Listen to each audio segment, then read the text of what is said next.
The Cowboys are so tragic this season, it's becoming not even fun to make fun of them anymore. Maybe we should turn our attention to the Green Bay Packers. Time for this week's NFC Squad. You are talking ball with the NFC Squad. From the Cowboys to the Packers, the Falcons to the 49ers, and everyone else around the NFC, it's the local experts of the Locked On Podcast Network bringing you scoops, breakdowns, and the most comprehensive preview of the upcoming weekend for hard-hitting NFC football with our harder-hitting takes. Buckle up, it's the NFC Squad, and we have a seat for you. No hurt feelings allowed. Squad up, you're part of the NFC Squad. Welcome, everybody, to this week's NFC Squad. Sit back, grab your favorite beverage, and join us as we get ready for another wild week across the NFC. Of course, we're going to be talking about the wild NFL trade deadline that came and has now went, and we're going to talk about the winners, the losers there, the biggest games around the NFC, and we're going to start off talking about some teams that are not faring so well. We like talking trash on this show, so we're gonna pick on the little guys, and we are going to talk Cowboys, but we're going to move on as well. Don't worry about that, Landon. Today's episode brought to you by PrizePicks. Go to prizepicks.com/LockedOnNFL. Use the code all lowercase LockedOnNFL to win $50 instantly when you play your first $5. Shout out to the graphics team, whoever made that intro, for putting two Washington Commanders in the intro. Love seeing Jaden Daniels and Marshon Lattimore both representing the DMV in that video. So Ross Jackson, how you doing, buddy?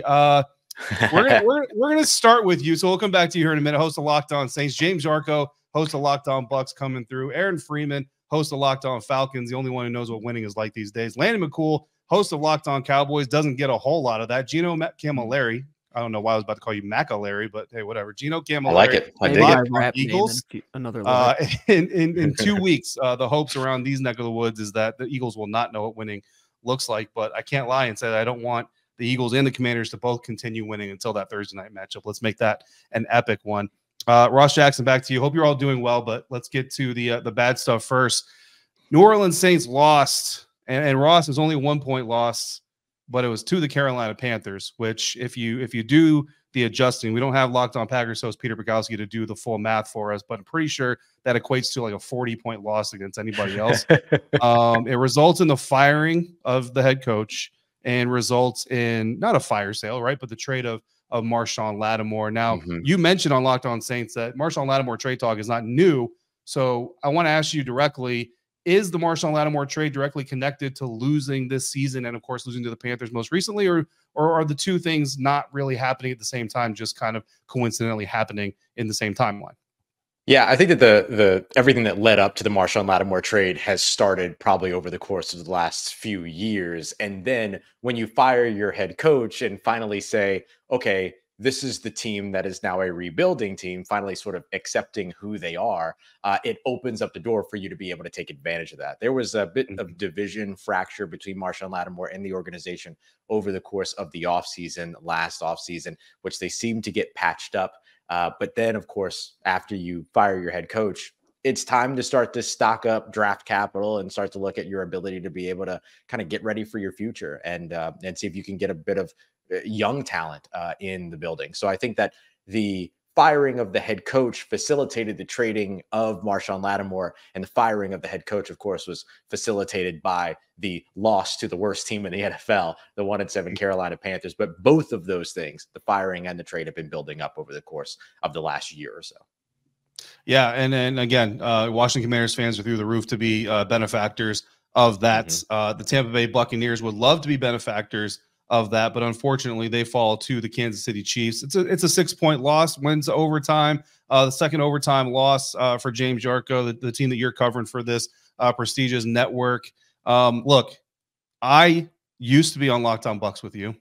I disagree with quite a few things you said in your post-game episode. It was a great episode, don't get me wrong, but I disagree with quite a few things, including your assertion that the Buccaneers not only could, but will make the playoffs. James Yarko. Well, and David, you know I love you like a brother, and you are entitled to your wrong opinion. But look, this is a football team that before the season started, before they got off to this red hot start, before Baker Mayfield was being talked about as a potential MVP candidate, and the wheels have fallen off. You lose Godwin, you lose Evans, you start the season basically without Vita Vea and Antoine Winfield Jr., Kalijah Kancey, and all that. I had said this could be a 4-6 5-5 team at the bye week, and they will end up with double-digit wins.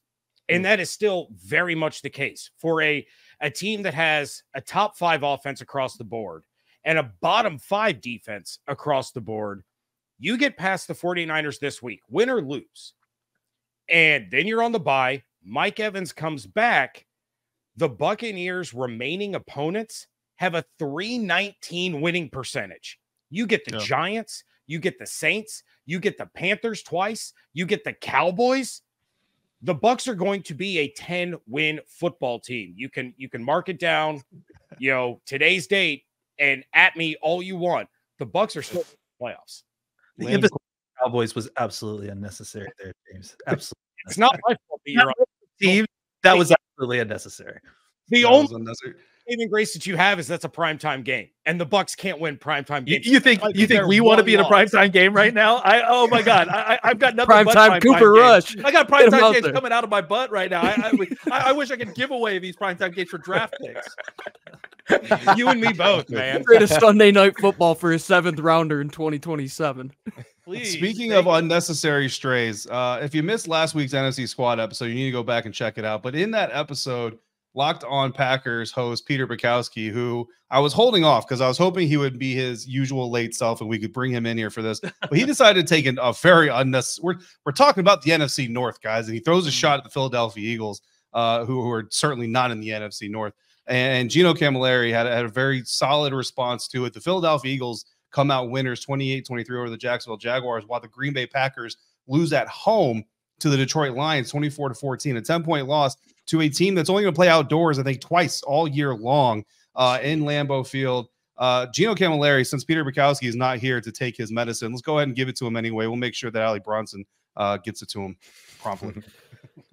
I mean, when he wants to show up next time, he could keep ducking me, but we know that we host the show every Tuesday at the same exact time, but it's okay. I mean, you could talk a lot about Jared Goff and just accept the belt to rear end kicking that you were going to get, but Peter wanted to big brain it and say that it was a 2-team race and Minnesota wasn't even in that race. Malik Willis, I talked to a lot of my friends that support the Packers, and they said maybe he was the guy to play in that game the other day. And I might sound a little crazy and people might hate me, but sometimes the truth hurts. And Peter Bukowski, I told you got to be humbled by Jared Goff a little bit. It's a tough medicine to swallow, but it happened. But let's talk about the Philadelphia Eagles because they're a pretty good football team, a team that did beat the Green Bay Packers. Hopefully, we can get flexed out of America's Game of the Week, Landon, because the Eagles are now on potentially what is the longest flex spree in the league. 2 weeks in a row. I want to start a new record. 3 weeks in a row. I don't want to be in prime time. The 1 o'clock, 4 o'clock Eagles, those are the guys to watch because when they're in the bright lights, yeah, it's sketchy. Yeah, of course, the Eagles are facing the Cowboys this week, and if they win, they will be 7-2 heading into the following week. That's all. I'm straight up looking past the Pittsburgh Steelers, which is okay because I'm a media member and it doesn't matter. Are you worried about that? Are you worried about the look ahead? Of course I am. Of course I am. But I just want an 8-2 Commanders, 7-2 Eagles game on Thursday Night Football. That's all I want in this world. So hopefully we can get it. There's a big trade that went down. I've referenced it. You might have heard about it. That went down on Tuesday. That's going to impact whether or not the Washington Commanders can get to that 8-2 mark against to face the Philadelphia Eagles, I should say, against Pittsburgh Steelers. We'll talk about that and the rest of the trade deadline moves that happen around the NFC coming up next on today's episode of NFC Squad, part of the Locked On Podcast Network, your team every day. Hey, NFL fans, remember our great partner, Ultimate Pro Football GM? Well, they're back, and this episode is brought to you by Ultimate GM, and they have added an amazing new game mode. I need to tell you about the game that has you step into the shoes of a football franchise GM and lead it to glory. Now has a head coach career mode. So on top of getting to build your dynasty by drafting players, signing free agents, and hiring coaching staffs, you also now get to call offensive plays during the game as well. And additionally, you're going to dig the new tools you can work with, such as individual training camps and upgraded negotiation systems. So this fun and realistic game just got a lot better. If you already have it, just update it. And if you don't have it, you can download it right now. It is a must-have. Ultimate Pro Football GM is completely free, no ads, and it's 100% playable offline. And here's a special offer for Locked On fans. Use the promo code Locked On NFL, all caps, inside the game store to receive a free boost to your franchise. So make sure you get it. This perk is going to jumpstart your play and give you the advantage you'll want in creating your dynasty. To download the game, just visit ultimate-gm.com or look it up in your app stores. Ultimate Pro Football GM. Start your dynasty today. Today's episode is also brought to you by PrizePicks, and with PrizePicks, you can now win up to 100 times your money with as little as 4 correct picks. You make 2 to 6 picks on more than or less than on player stat projections for the week's games coming up,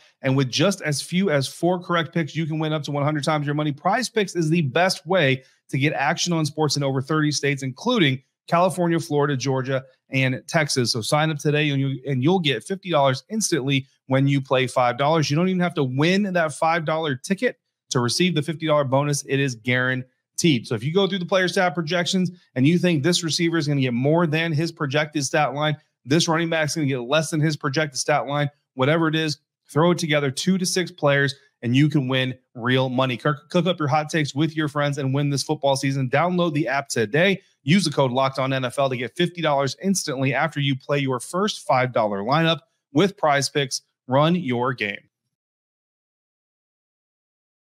Going around the NFC at the trade deadline. Thanks again for joining us here for this week's NFC Squad episode, all part of the Locked On Podcast Network, your team every day, joined by some illustrious hosts here from around the NFC. The most illustrious being Aaron Freeman of Locked On Falcons. And Aaron, I'm going to start this next question with you.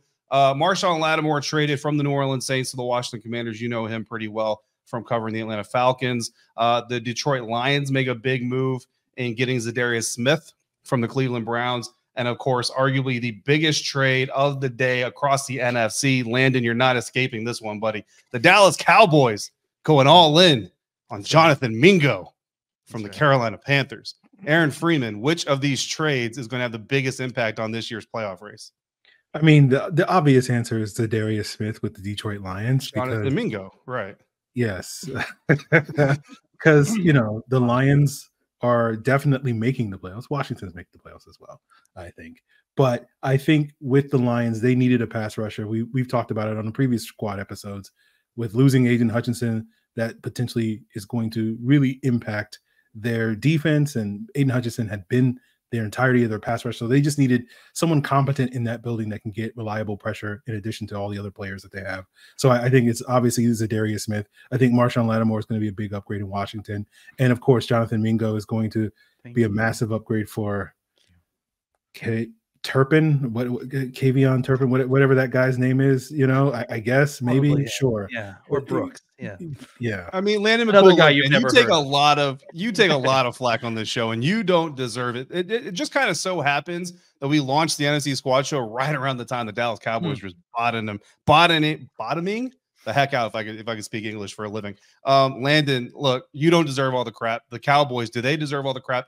What's up with the Jonathan Mingo trade, and how much is really being piled on top of this move? Well, first of all, for all the time that I spend in the barrel on this show, I'm glad we got a quarterback named Cooper who's going to be starting for us next week. Second of all, I think that this trade in general to me was the problem is twofold. The slight overpay. They probably should have traded a 5th round instead of a 4th round for Mingo. They get him for 2.5 years. I like the idea of having this sort of wide receiver on this offense. This is something that they've been chasing for a while. The problem is that they overpaid for it slightly. Clearly, the reason Jerry wanted to do it was to change the story from the fact that they had to put Dak on IR today, which on any other day, in the world would have been a huge story that they're putting Dak Prescott on IR. Jerry changed the story. He basically said both things on the radio show in the same breath. It was quite impressive. He announced that we're trading for a wide receiver. Dak Prescott's going on IR as well.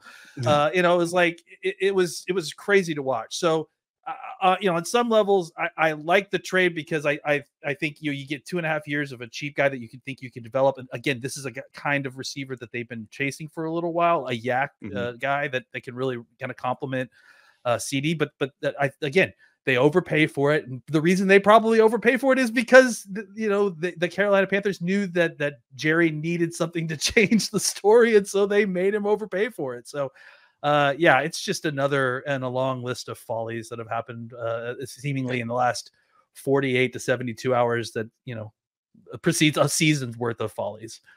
Yeah.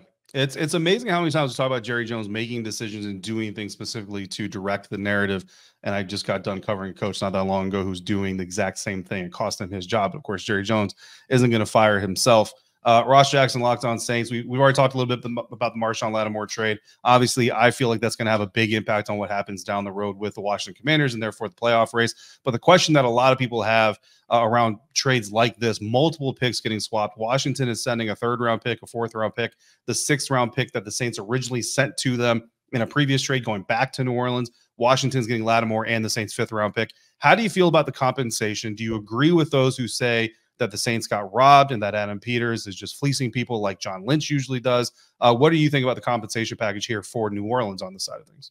I don't know what people expected you to be able to get for Marshon Lattimore. I don't know what the expectation was in terms of that, but I think getting a 3rd-round pick was exactly the expectation.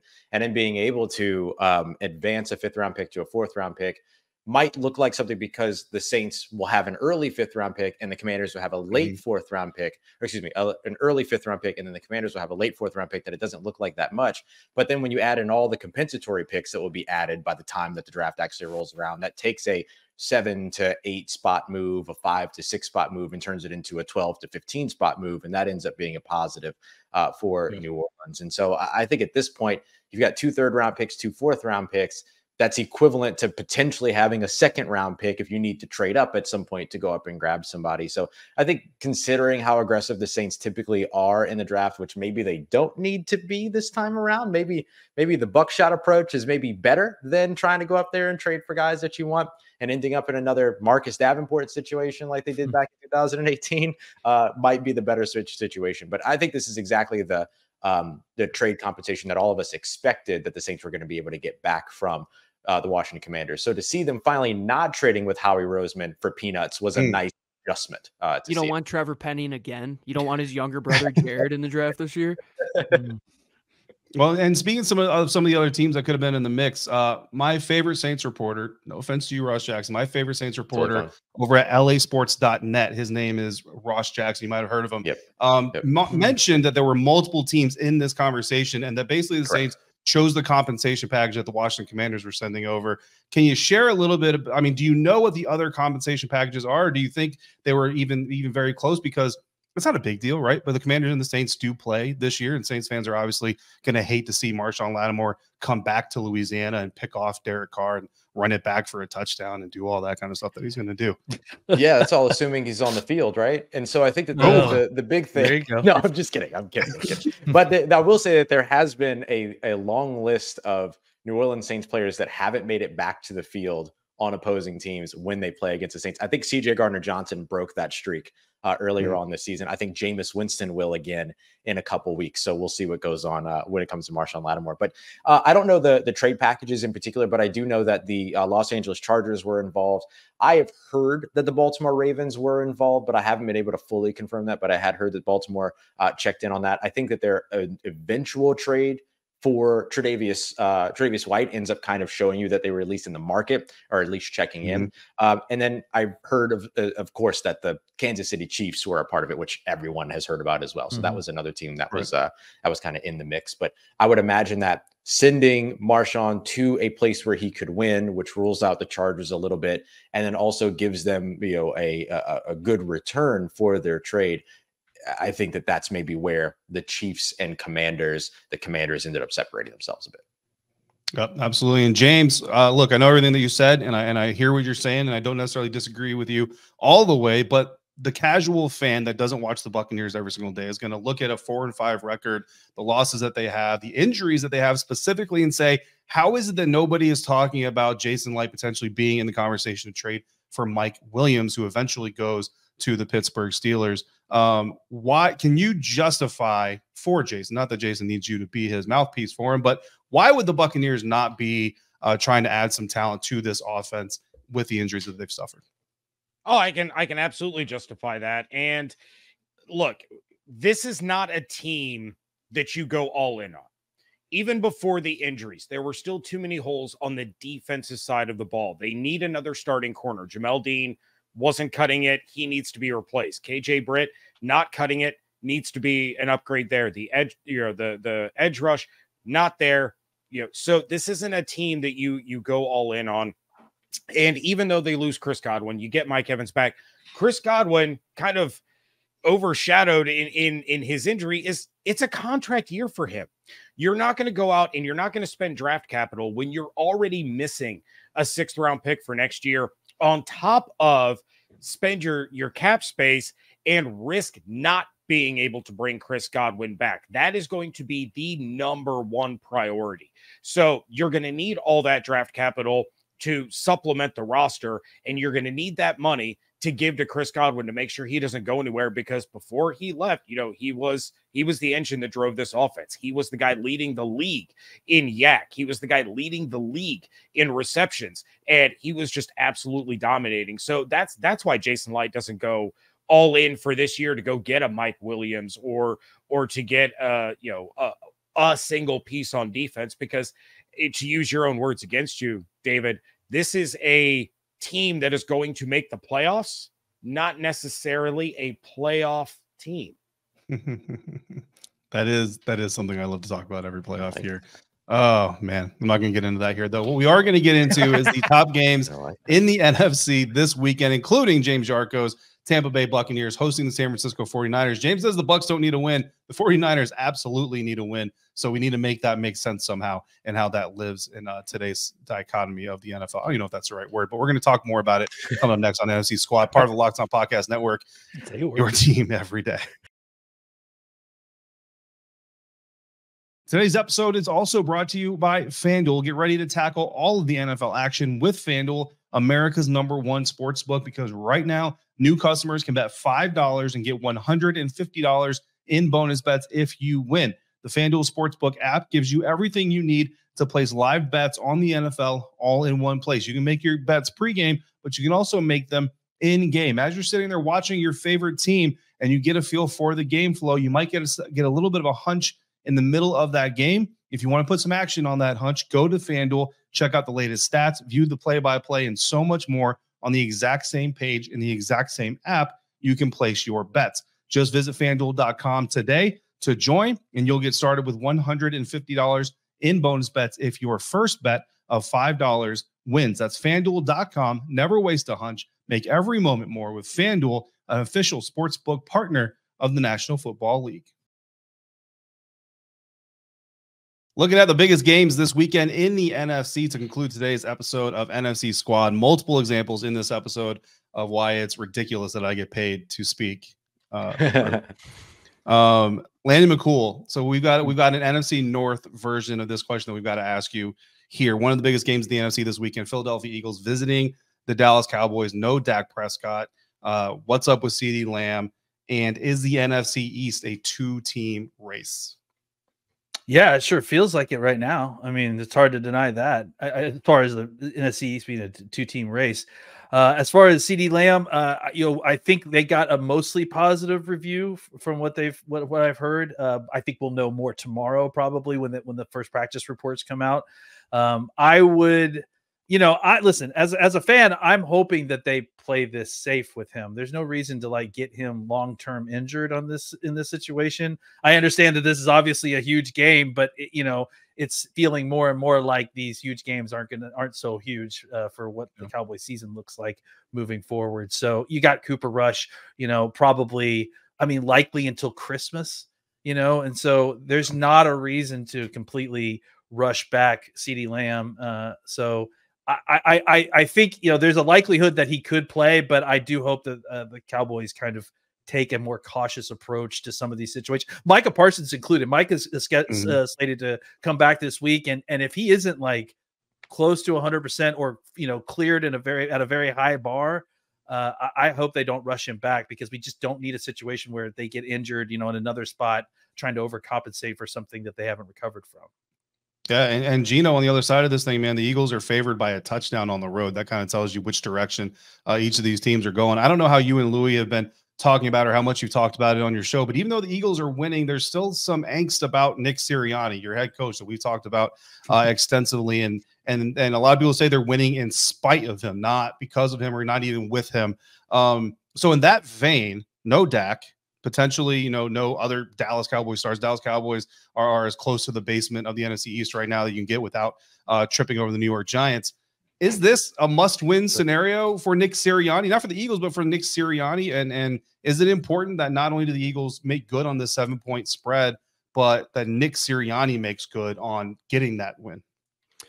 I think we've reached the point of no return that he's not going to get fired during the season, and they're just going to have to continue to go upstream with a couple holes in their boat, and they're taking on water and having to throw that water out of the boat. But if they somehow lose to the Dallas Cowboys this week after almost blowing that game against the Jacksonville Jaguars, where we have a real problem with officiating. If any of you guys saw the Saquon fumble return for a touchdown where Saquon got tripped by his shoelaces, but apparently there's a new rule that if you stumble and hit one of your own guys before you go down, that's not down by contact. So welcome to the world of NFL officiating. But I got to ask you guys this right now. Since we've been doing this show for so long, we've never had a repeat in the NFC East in terms of a winner. Let's say it right now. What year do we see a repeat winner in the NFC East? It'll never happen. The NFC East will disband before it happens. we're gonna see conference realignment. Conference realignment is gonna happen before it happens again. There's just something. There's some sort of curse. I don't know what's going on. It really is unbelievable, especially because this year you see the Dallas is not even kind of in this race, and regardless, you're going to get a new winner out of either Washington and the Philadelphia Eagles. But I will say this, guys, the middle class of the NFC. It blows the doors off of what the AFC is bringing to the table with the Broncos right now. I mean, we're talking about Yarko's Bucks potentially being a wild card team. All of the teams besides Green Bay and Chicago in the NFC North being a potential playoff team. The middle class, I don't know. What if Dallas squeaks out a couple games? What happens there, Landon? Then does Jerry, is he got Cooper Rush, Dak Prescott quarterback controversy next year if that's the case? I mean, you got to throw in because Trey Lance is going to get thrown in here at some point too. Oh, so boy. let's just make this a party. I don't Trey Lance season. Trey Lance is the independent. He's our Ralph Nader, baby. It's time. Green Party Trey Lance. Let's try it all. Libertarian Lance. Honestly, I won't be surprised if they use Trey Lance in situations where it's not Cooper's not hurt. So And as far as the other thing goes, of course, it would be the most Cowboys thing to start winning now, right? Cooper Rush was what I think 5-1 as a starter so far in his career, so far with the Cowboys. So I mean, and he's beaten the Eagles before, so it's not like it's completely. That's what I'm saying. Yep. So I just don't expect it to happen. But again, the ball is oblong; it bounces weird. This is a weird sport and a weird league, so who knows, man. Yeah. I mean, if there is a situation where a team could start winning and continue getting bashed, this would be it for the Dallas Cowboys to win with Cooper Rush after paying Dak Prescott. Another big game in the NFC East this weekend. We've already kind of mentioned it here. Pittsburgh Steelers at the Washington Commanders. And Aaron Freeman, I want to ask you. So again, Marshon Lattimore going to the Washington Commanders. Mike Williams going to the Pittsburgh Steelers. They're also got another pass rusher from the Green Bay Packers that we're not going to talk about because Peter Bukowski's a coward. Steelers at Commanders. Aaron Freeman. The Commanders are 3-point home favorites. How do you see this game unfolding on paper, obviously, right? And how much of an impact in their first week with their new teams can Mike Williams and Marshon Lattimore really be expected to make? Well, last week I tried to go bold on my prediction of predicting the Giants upset because I had to say something wild because of what Gino had to say at Peter and his bold prediction. Tough to follow up on it. I feel last week I was pushing the Cliff Kingsbury can't get the job done after week 8 agenda. And, I don't want to fall off the bandwagon, but I think this will be a great challenge to see what Cliff can throw at this Pittsburgh Steelers defense. This Washington offensive line was expected to be a disaster going into the season. It has been anything but that at this point in the season, but it is going to be a very big challenge to face that Steelers front. And now they add Preston Smith to the mix as well from the Green Bay Packers. So I just look at it. It's like you just need some Jaden Daniels magic, and you got it a couple of weeks ago. And if they can get it again, they'll certainly have a chance against this Steelers team. That the Steelers are just kind of like the least sexy team that just finds ways to win. It's just old school, defense and and again, maybe I'm jaded because Arthur Smith is doing a pretty solid job up there as opposed to what he was doing in Atlanta the last couple of years. So maybe I'm a little biased, whether it's the Cliff Kingsbury agenda or the Arthur Smith agenda or whatever. But yeah, I think Washington will definitely have a chance, and we'll sort of see which agenda wins out on Sunday. I actually just put this together because Dan Quinn is on the sideline. This is kind of like the game where the Atlanta Falcons fans look at some of these coaches and be like, man, we had all these dudes. We had all these dudes with stuff. Hopefully they like Raheem Morris anyway. So we're doing all right. We're doing all right. It's Kirk Hember. We're doing it. There you go. Look, a lot of chip blocks coming for that Pittsburgh Steelers pass rush. I can tell you that. That's how they shut out Myles Garrett. That's how they impacted the New York Giants pass rush. So obviously it's what they're going to do to try to impact the Pittsburgh Steelers pass rush. But an interesting game certainly coming up there. We got a lot of interesting thing going on this weekend. Just like we wrapped up last week's NFC Squad, I want to hit 2 bold predictions, both coming from the NFC South. James Yarko, whose Buccaneers don't need to win against 49ers. Doesn't matter. Whatever. We can take it or leave it. Just like Illinois going up against Ohio State. Doesn't matter if they win. It's whatever. Oh, man. James Bro, Yarko, they haven't played in a decade. Hey, what are we even talking about? First of all, James Yarko sent me a picture of Gerzon Johnny Newton from James attended the Illinois Fighting Illini football game last week. I'm sure it was amazing. Sent me a picture of Johnny Newton boldly presented there. I showed it to Johnny. I told James I was going to show it to you. He said to thank you for sending that to me so I could show it to him. He was really blown away by that. So I'll make up for the trash talk a little bit. Anyway, there you go. James Yarko, bold prediction for week. Oh man, what is this? Week 10. Oh goodness.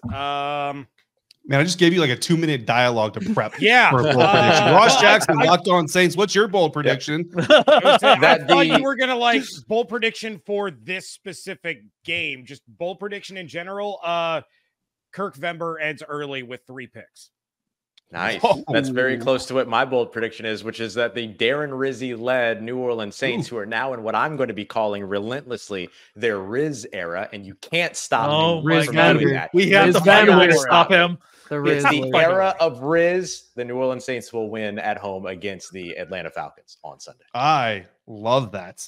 We need all the graphics in the world for that. Listen, Ross Jackson turned me on to the video of Arthur Smith very angrily yelling about Dennis Allen, saying, no, I'm going to be the first one to get fired, not you. That's not actually what they're yelling about. But in that video, new head coach of the New Orleans Saints has a feature role in it. It was a great video. I've watched it, but I never watched it from that angle. Go back and check it out if you haven't seen it before. And make sure you come back next week. Check out this episode of NFC Squad. We're doing this every single week. Each of us are here with you every single day, bringing you the latest on all your favorite NFL teams. So make sure you're following and subscribed so you don't miss a minute of this great NFC coverage, all part of the Locked On Podcast Network, your team every day.